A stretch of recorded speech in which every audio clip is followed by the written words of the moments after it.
नमस्कार, ज्ञानज्योती एज्युकेशनमध्ये आपलं स्वागत आहे। या सिरीजमध्ये आपण कॉम्पिटिटिव्ह एक्झामसाठी आवश्यक असणारे जे वीकली करंट अफेअर्स आहेत त्याच्यावरती फोकस करणार आहोत। या सिरीजमध्ये आपला प्रामुख्याने फोकस असणार आहे जे महत्त्वाचे न्यूजपेपर्स आहेत, जसे की द हिंदू आहे, इंडियन एक्सप्रेस आहे, यामधले काही ठराविक आर्टिकल्स सिलेक्ट करून त्याचं प्रिलिम्स आणि मेन्स ओरिएंटेड ॲनालिसिस कशा पद्धतीने करता येऊ शकतं, त्याचं सिलेबस सोबत इंटरलिंकेज काय असू शकतं यावरती आपला फोकस असणार आहे आणि त्या अकॉर्डिंग मग आपण आर्टिकल डिस्कशन जे आहे ते कंप्लीट करणार आहोत। याच्या सोबतच आपण प्रत्येक आर्टिकलसाठी आवश्यक असणारे जे फॉरवर्ड लिंकेजेस आणि बॅकवर्ड लिंकेजेस आहेत, या फॉरवर्ड बॅकवर्ड लिंकेजेसवरती फोकस करणार आहोत। मग आजच्या सिरीजमधलं जे आपलं फर्स्ट आर्टिकल आहे ते फर्स्ट आर्टिकल आहे द हिंदू या न्यूजपेपरमधलं।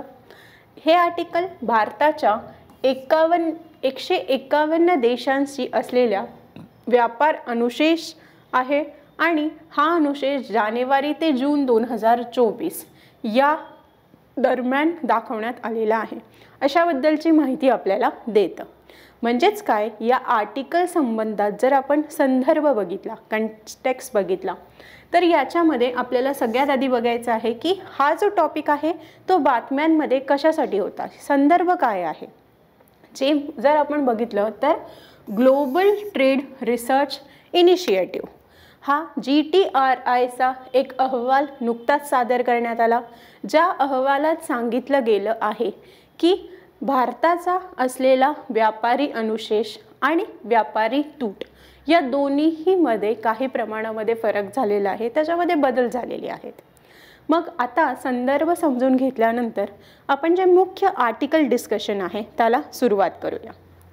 या आर्टिकलमध्ये सगळ्यात आधी आपल्याला फोकस करायचा आहे ती कन्सेप्ट म्हणजे व्यापारी अधिशेष म्हणजे ट्रेड सरप्लस। आता आपल्याला साधारणतः ही गोष्ट माहिती आहे की प्रत्येक देशाचा इतर देशासोबत काही प्रमाणामध्ये व्यापार हा प्रस्थापित झालेला असतो। भारताचा जर आपण बघितलं तर भारताचा अनेक देशांसोबत व्यापार आहे, ज्याच्या अंतर्गत मग भारत आयात निर्यात या सगळ्या प्रक्रिया ज्या आहेत त्या पूर्ण करत असतो आणि त्याच्यामधून इतर देशांसोबत आपले व्यापारी संबंध जे आहेत ते प्रस्थापित करत असतो। मग जेव्हा भारतासारख्या देशाचा असणाऱ्या व्यापारी संबंधामध्ये व्यापार अधिशेष होतो तेव्हा एक ठराविक प्रकारची परिस्थिती निर्माण होते। या परिस्थितीमध्ये दोन देशांमध्ये असलेला व्यापाराअंतर्गत होणारा जो आयात आहे, आयात आणि निर्यात या दोन्हीवरती परिणाम झालेला असतो।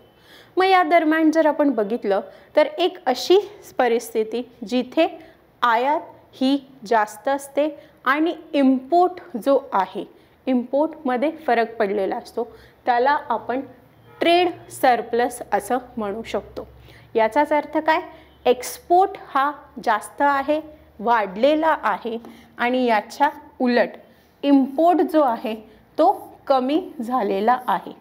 अशा प्रकारची परिस्थिती जेव्हा अर्थव्यवस्थेमध्ये निर्माण होते तेव्हा त्या परिस्थितीला आपण म्हणू शकतो ट्रेड सरप्लस, व्यापारी अधिशेष।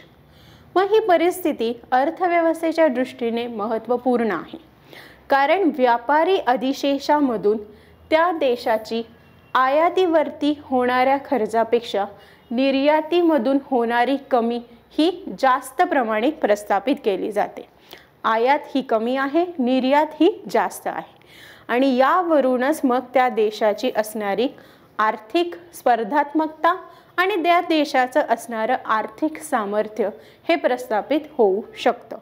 म्हणून जेव्हा आपण ट्रेड सरप्लसबद्दल बोलतो म्हणजे व्यापारी अधिशेषाबद्दल बोलतो तेव्हा सगळ्यात पहिला मुद्दा आपल्याला लक्षात ठेवायचा आहे तो म्हणजे हा की यामध्ये इम्पोर्ट जो आहे हा कमी असतो आणि एक्सपोर्ट हा जास्त असतो, म्हणून देशांना फायदा होतो आणि त्याच्यावरून मग त्या देशाचं असलेलं आर्थिक सामर्थ्य आपल्याला दिसून येऊ शकतं। मग आता या व्यापारी अधिशेषाशी संबंधित GTRI या अहवालामध्ये कशा नोंदी दिलेल्या आहेत त्याच्याबद्दल आपण माहिती घेऊया। या अहवाला अंतर्गत भारताचा साधारण 151 देशांसोबत व्यापारी अधिनिषेध जो आहे तो प्रस्थापित झालेला आहे, नोंद झालेली आहे। याच्या अंतर्गत मग भारताकडून या देशांकडे जाणारा जो इम्पोर्ट एक्सपोर्ट आहे त्याच्याबद्दलची माहिती आपल्याला मिळू शकते। म्हणजेच काय तर भारताकडून इतर देशांकडे होणारी निर्यात ही आयातीपेक्षा सुद्धा जास्त नोंदवली गेलेली आहे। म्हणून 151 देशांच्या सोबत भारताने व्यापारी अनुशेष नोंदवलेला आपल्याला पाहायला मिळतो। हा जो अनुशेष आहे तो जर टक्केवारीमध्ये आपण बघितला तर टक्केवारीमध्ये याचा टक्का आहे 55%। एवढी निर्यात जी आहे ती नोंदवली गेलेली आहे। म्हणजेच एवढ्या प्रमाणावरती इम्पोर्ट भारतामध्ये झालेला आहे। याच्या उलट जर आपण बघितलं तर 16.5% ही आयात नोंदवली गेलेली आहे। म्हणजे एवढ्या प्रमाणामध्ये एक्सपोर्ट जो आहे तो झालेला आहे। ओके, अशा पद्धतीने आयात आणि निर्यात या दोन्हीही संबंधित आपल्याला नोंदी या अहवालामध्ये मिळू शकतात।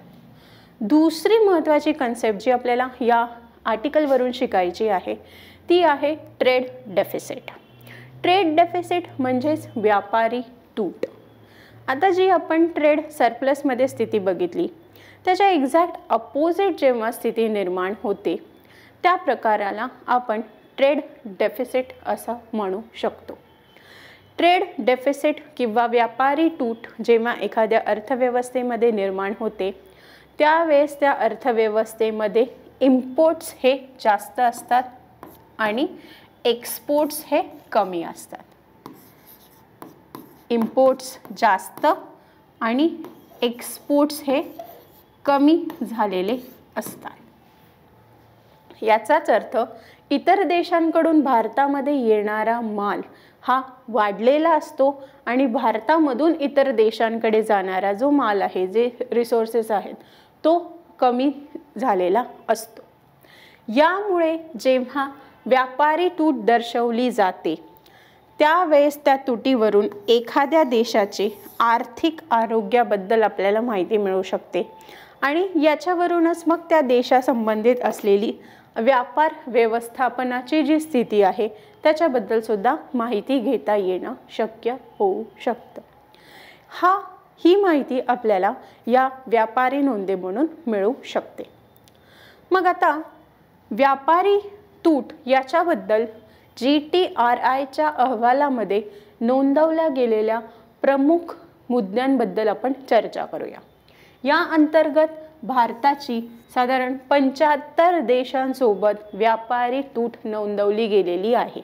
याचाच अर्थ 75 देशांकडून भारतामध्ये येणारा इम्पोर्ट हा जास्त आहे आणि भारताकडून 75 देशांमध्ये जाणारा एक्सपोर्ट हा कमी आहे। म्हणून त्या परिस्थितीला व्यापारी तूट असं म्हटलं गेलेलं आहे। मग जर आकडेवारीमध्ये आपण बघितलं तर निर्यातीचा टक्का हा 44.2% आहे। याच्या उलट जर आयात आपण बघितली, इम्पोर्ट आपण बघितला तर हा इम्पोर्ट जो आहे तो 83.5% एवढा नोंदवला गेलेला आहे। म्हणजे इम्पोर्ट हा जास्त आहे आणि एक्सपोर्ट जो आहे तो कमी झालेला आहे। अशी जेव्हा सिच्युएशन तयार होते तेव्हा त्या सिच्युएशनला आपण म्हणू शकतो व्यापारी तूट। ओके, या व्यतिरिक्त जर आपण काही महत्त्वाचे देश बघितले ज्याच्यासोबत भारताने व्यापारी तूट नोंदवलेली आहे तर त्यामध्ये सगळ्यात पहिला क्रमांक लागतो चीनचा। चीन नंतर रशियाचा क्रमांक लागतो।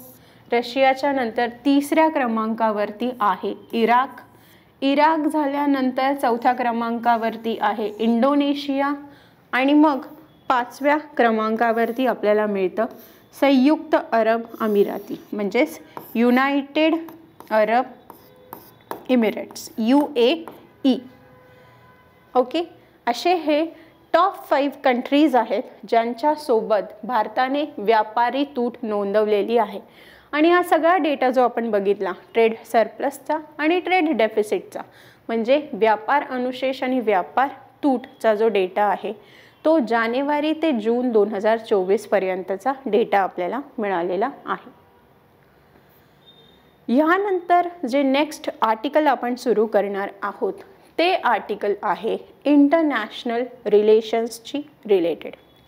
या आर्टिकलमध्ये जे टाइम्स ऑफ इंडियामधून घेण्यात आलेलं आर्टिकल आहे, या आर्टिकलमध्ये बलुचिस्तान या प्रोव्हिन्सची असलेली इन्सर्जन्सी त्याच्याबद्दलची माहिती देण्यात आलेली आहे. संदर्भ हा आहे की गेल्या काही काळामध्ये पाकिस्तानचा जो बलुचिस्तान हा प्रोव्हिन्स आहे यामध्ये दहशतवादी हल्ल्यांमुळे या प्रांतामध्ये महत्त्वाची घटना घडून आली आणि त्यामुळे अनेक प्रकारे असंतोष आणि भीतीचे वातावरण निर्माण झालेले होते. मग आपल्याला सगळ्यात आधी बघायचं आहे की बलुचिस्तानमध्ये कोणती घटना घडली, त्याच्या मागची कारणे काय आहेत आणि त्यानंतर मग या बलुचिस्तानमध्ये घडलेल्या घटनांचं भारतावरती कशा पद्धतीने परिणाम होऊ शकतो याच्याबद्दलची माहिती आपल्याला घ्यायची आहे.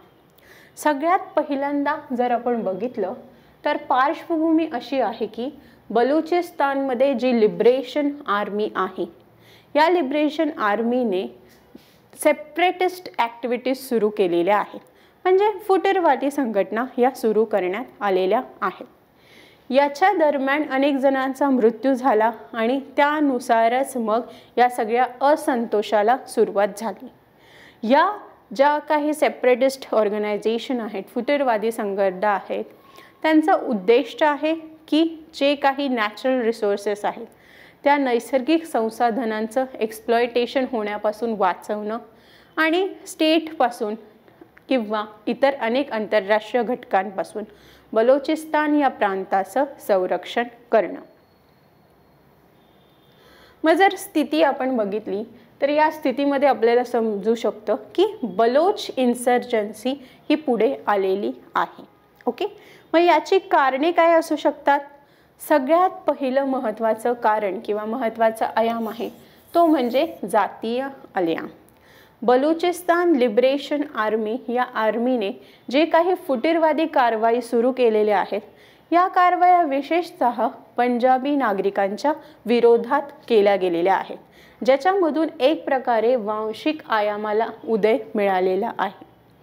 मग त्यानंतर दुसरा जो कन्सेप्ट आहे तो आहे ऐतिहासिक संदर्भ. या ऐतिहासिक संदर्भामधून पाकिस्तानकडे असणाऱ्या बलुचिस्तान या प्रांतामधल्या संसाधनांकडे अनेक वेळा एक्सप्लॉयटेशन म्हणजे शोषणाच्या दृष्टिकोनातून पाहिलं जात आहे. पाकिस्तानी राज्य स्टेट गव्हर्नमेंट जे आहे ते फक्त या ठिकाणी असलेल्या संसाधनांचा वापर करून घेण्यासाठी इच्छुक आहे. याच्या उलट त्या ठिकाणी कोणत्याही प्रकारे राजकीय रिप्रेझेंटेशन, पॉलिटिकल रिप्रेझेंटेशन किंवा विकासासाठी चालना देणाऱ्या धोरणाचा अवलंब करण्यात कोणत्याही प्रकारे प्रयत्न केला गेला नाही. याच्या व्यतिरिक्त जर आपण बघितलं की तिसरा जो घटक आहे तो आहे सुरक्षा आणि बंडखोरी याच्या संबंधित असणारी गतिशीलता. मग जेव्हा बलुचिस्तान प्रांतामध्ये अशा प्रकारच्या फुटीरवादी संघटना आक्रमक होतात त्यांच्यामधून प्रश्न निर्माण होता आणि एकंदरीतच तो जो प्रांत आहे त्याच्या आजूबाजूचा जो रिजन आहे त्या ठिकाणी अस्थिरता निर्माण होते. त्यामुळे काही प्रमाणामध्ये सिक्युरिटी कन्सर्न्स जे आहेत ते निर्माण होऊ शकतात, प्रश्न निर्माण होऊ शकतात, जे पाकिस्तानसाठी सुद्धा घातक आहेत आणि त्याचसोबत पाकिस्तानच्या आजूबाजूला असणारे जे काही देश आहेत इन्क्लुडिंग इंडिया यांच्यासाठी सुद्धा हे प्रश्न खूप महत्त्वाचे आहेत. नेक्स्ट जो घटक आहे तो आहे चीन पाकिस्तान इकॉनॉमिक कॉरिडॉर. सीपेक म्हणून नामांकित असलेला हा एक प्रोजेक्ट आहे. याच्या अंतर्गत चायनाचा प्रयत्न आहे की पाकिस्तान आणि आजूबाजूचे देश जे आहेत त्या देशामध्ये इन्फ्रास्ट्रक्चरल प्रोजेक्ट्स तयार करणे. इन्फ्रास्ट्रक्चरल प्रोजेक्ट्स तयार करून त्याच्याद्वारे त्यांना एक इकॉनॉमिक हब म्हणून मान्यता देणे, तिथल्या रिसोर्सेसचा वापर करणे, नैसर्गिक संसाधनांचा वापर करणे आणि या सगळ्यामधून त्यांचं शोषण करणे. या गोष्टी लक्षात घेऊन जे बेसिक सेपरेटिस्ट ग्रुप आहेत, फुटीरवादी संघटना आहेत, त्यांचा प्रयत्न आहे की चायनाला बलुचिस्तान प्रांतामधून वापरले जाणारे जे संसाधनं आहेत त्याच्यापासून परावृत्त करणे आणि म्हणून अनेक वेळा या प्रोजेक्ट्सना बलुचिस्तान लिबरेशन आर्मीकडून विरोध झालेला पाहायला मिळत आहे. नेक्स्ट जो घटक आहे ज्याला आपण वे फॉरवर्ड म्हणून बघू शकतो किंवा हे आपल्या समस्याचं निरसन म्हणून आपण बघू शकतो.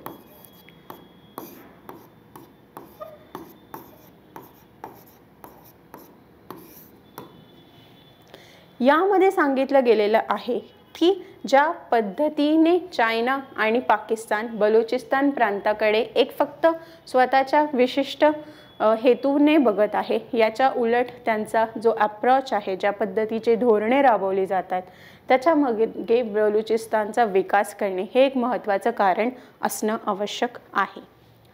पुढचा जर आपण पॉईंट बघितला तर या पॉईंटमधून आपल्याला दिसून येतं की या बलुचिस्तान सारख्या प्रांतामध्ये झालेल्या स्थितीमुळे भारतावरती कशा पद्धतीने परिणाम होऊ शकतो. सगळ्यात पहिला परिणाम हा दिसू येतो तो म्हणजे आंतरिक अस्थिरता.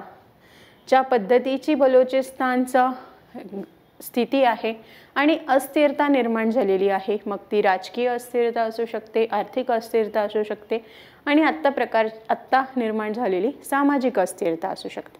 याचा परिणाम भारतावरती होऊ शकतो आणि त्याच्यामुळे अनेक प्रश्न जे आहेत ते निर्माण होऊ शकतात. पुढचा जो घटक आहे तो आहे भारत पाकिस्तान संबंध. या बलुचिस्तानच्या इश्यूमुळे पूर्वीपासूनच जे विकृत असलेली आणि एक प्रकारे चुकीच्या मार्गाने चालत असलेलं भारत आणि पाकिस्तानचे जे संबंध आहेत ते अजून जास्त ताणले जाऊ शकतात, त्यामध्ये प्रश्न निर्माण होऊ शकतात आणि पाकिस्तानकडून भारताला होणारा धोका लक्षात घेता भारतासाठी बलुचिस्तानचा जो हा इश्यू आहे तो खूप महत्त्वपूर्ण ठरतो. मग जसं आपण बघितलं की याचं समस्येचं निराकरण काय असू शकतं, तर सगळ्यांनी एकत्र येऊन या समस्येचं निराकरण करणं आणि वे फॉरवर्ड काय आहे याच्याकडे लक्ष देणं हा एक महत्त्वाचा पॉईंट इथे आपण कन्सिडर करू शकतो.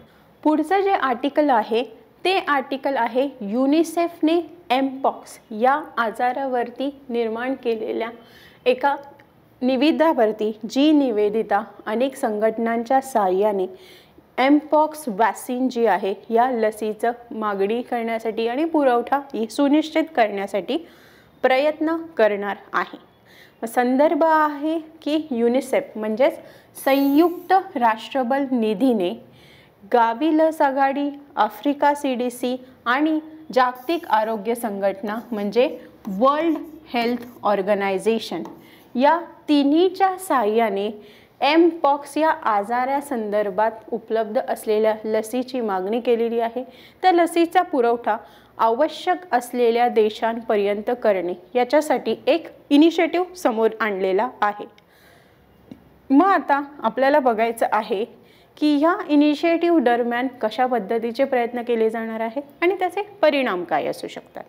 सगळ्यात आधी आपण बघणार आहोत ते म्हणजे एमपॉक्स या आजाराबद्दल माहिती काय आहे.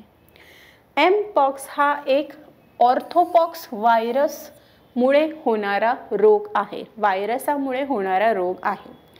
यामध्ये जर आपण बघितलं तर हा एक असा विषाणू आहे जो सगळ्यात पहिल्यांदा मानवांमध्ये 1970 या साली आढळून आलेला आहे आणि हा विषाणू मध्य आणि पश्चिम आफ्रिका या ठिकाणी विशेषतः आढळला गेला. जर एमपॉक्स या डिसीजबद्दल आपण डिस्क्रिप्शन बघितलं तर याला एक झूनॉटिक डिसीज म्हणून गणलं जातं. झूनॉटिक डिसीज म्हणजे काय, तर असा आजार जो प्राण्यांकडून मानवांमध्ये प्रसरण पावतो त्या आजाराला आपण झूनॉटिक डिसीज असं म्हणू शकतो. मग जर याची लक्षणे बघितली तर त्याच्यामध्ये साधारण ताप, पुरळ येणे, सुजलेल्या लिम्फ्स नोड, गंभीर मृत्यू अशा पद्धतीची लक्षणे असू शकतात. लसीकरणासाठी विशेषतः वर्ल्ड हेल्थ ऑर्गनायझेशनने पुढाकार घेतलेला आहे, ज्याच्या अंतर्गत या लसींचं वितरण जे आहे ते करता येणार आहे. त्यानंतरचा मुद्दा असा आहे की या आर्टिकल नुरूप काही पॉईंट्स आपल्याला आता बघायचे आहेत. सगळ्यात पहिल्या पॉईंटवरून आपल्याला समजून येतं की UNICEF, United Nations children's programme fund जो आहे त्याच्याद्वारे या वॅक्सिनची उपलब्धता निश्चित केली जात आहे आणि असे प्रदेश जिथे हा आजार जास्त जोराने पसरत आहे त्या प्रदेशांपर्यंत या वॅक्सिनची प्राप्ती करून देणं हे या युनिसेफचं काम असणार आहे. संभाव्य लस पुरवठा किती आहे, किती प्रमाणामध्ये केला जाऊ शकतो, त्याच्या संबंधित उत्पादन करण्याची क्षमता काय असू शकते, किती प्रमाणात या लसींचा पुरवठा आवश्यक असू शकतो, या सगळ्या गोष्टींची माहिती इथे देण्यात आलेली आहे. त्याच्यावरती लक्ष ठेवण्यात येणार आहे आणि त्यानुसार त्या लसींचा पुरवठा, एमपॉक्स या आजारावरच्या लसींचा पुरवठा सुनिश्चित करण्याचं काम युनिसेफ याच्याकडून करण्यात येणार आहे. मग आता पुढचा एक महत्त्वाचा मुद्दा आहे तो म्हणजे सशक्त पुरवठा करार, कंडिशनल सप्लाय ॲग्रीमेंट. हा एक अशा पद्धतीचा करार असतो ज्याच्या अंतर्गत जेव्हा युनिसेफ वॅक्सिन उत्पादन करण्यासाठी युनिसेफ करार करतं तेव्हा युनिसेफला मॅन्युफॅक्चरिंग पूर्ण झाल्यानंतर ज्या काही कंडिशन्स आहेत त्या कंडिशन्स पूर्ण झाल्यानंतर त्या वॅक्सिनला वितरण करण्यासाठी नेण्याची परवानगी असते. अशा प्रकारच्या कराराला सशर्त पुरवठा करार म्हणून गणलं जातं. मग यानंतरची कन्सेप्ट आहे जागतिक सार्वजनिक आरोग्य आणीबाणी. आता वर्ल्ड हेल्थ ऑर्गनायझेशन जी आहे ती या जागतिक आणीबाणीला जाहीर करण्यासाठीची एक संस्था आहे. याच्याबद्दल आपण डिटेलमध्ये पाहूया की नक्की PHEIC म्हणजे public health emergency of international concern he concept काय आहे आणि ती का महत्त्वाची आहे. Public health emergency of international concern हा एक अशी कन्सेप्ट आहे जी विशिष्ट आजाराला लागू केली जाते. ही लागू करण्याची ऑथॉरिटी जी आहे ती वर्ल्ड हेल्थ ऑर्गनायझेशन ला देण्यात आलेली आहे. याच्या अंतर्गत जी आंतरराष्ट्रीय आरोग्य नियमावली आहे 2005 ची नियमावली, या अंतर्गत world health organisation public health emergency of international कन्सर्नला मान्यता देत असते. मग याच्या संबंधित जर पुष्टी करायची असेल तर काही विशिष्ट क्रायटेरिया पूर्ण करणं गरजेचं असतं. एखादा रोग जर गंभीर स्वरूपाचा असेल आणि त्यामुळे समाजामध्ये असामान्य स्थिती निर्माण होत असेल तर त्या रोगाला PHEIC म्हणून मान्यता मिळू शकते. दुसरा क्रायटेरिया आहे सीमे पलीकडील परिणाम. जेव्हा या रोगाचा आउटब्रेक होतो, हा रोग पसरण पावायला सुरुवात होते, त्यावेळेस एक गोष्ट महत्त्वाची आहे ती म्हणजे की याचा जो परिणाम आहे तो काही विशिष्ट रिजनपुरता, प्रांतापुरता मर्यादित न राहता अनेक देशांच्या सीमेपलीकडे त्याचा परिणाम दिसून आला पाहिजे. म्हणजे एका देशामधून दुसऱ्या देशात त्या रोगाचं प्रसरण झालं पाहिजे. तिसरी गोष्ट आहे आंतरराष्ट्रीय प्रतिसादाची गरज. त्या रोगाची तीव्रता आणि त्याच्यामुळे होणारं नुकसान लक्षात घेता आंतरराष्ट्रीय स्तरावरती संसाधने, संस्था ह्या सगळ्या एकत्र करून त्याला प्रतिसाद देण्यासाठी संस्था पुढे येतील आणि त्यानुसार त्याच्यावरती काम करायला सुरुवात करतील. उद्देश असणार आहे सगळे संसाधने गोळा करून त्या धोक्याचे व्यवस्थापन करणे आणि एकंदरीतच त्याचं निरसन करण्यासाठीचे प्रयत्न करणे.